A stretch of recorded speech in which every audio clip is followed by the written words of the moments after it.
marche arrière en vue sur l'interdiction des feux de cheminée en Île-de-France. La mesure devait entrer en vigueur au 1er janvier dans 435 communes. Et bien ce matin, Ségolène Royal, la ministre de l'écologie, annonce son intention de revenir sur cet arrêté préfectoral. Les températures ce matin sont en baisse avec des gelées dans le nord surtout, mais pas sur Paris. C'est un record, c'est du jamais vu.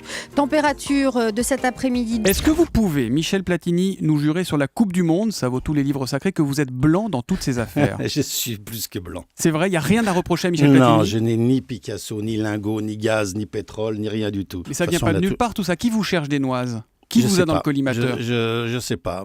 Peut-être qu'à l'époque où je pensais peut-être me diriger vers la FIFA, on a essayé de m'embêter, de me poser des problèmes. Pendant 3 semaines, il a habité l'appartement d'une retraitée décédée et a même utilisé sa voiture jusqu'à ce qu'il n'y ait plus d'essence. Un sans domicile fixe a passé la nuit en garde à vue en Seine-Maritime. Il assure avoir trouvé le corps de cette femme et l'avoir enterré en forêt.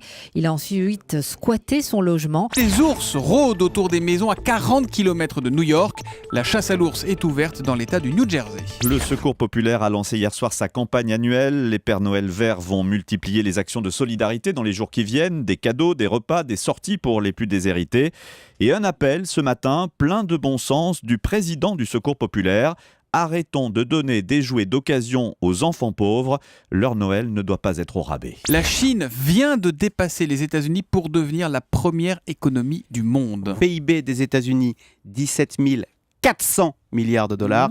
PIB de la Chine, 17 600 milliards de dollars. Miss Tahiti finit une nouvelle fois deuxième. C'est la 3e année consécutive. Mais le problème avec Miss Tahiti, c'est qu'elles sont toutes belles là-bas. Du coup, il n'y a pas d'urgence à en élire une, Miss France. Alors qu'une fille jolie dans le Nord-Pas-de-Calais, c'est rarissime, tu vois.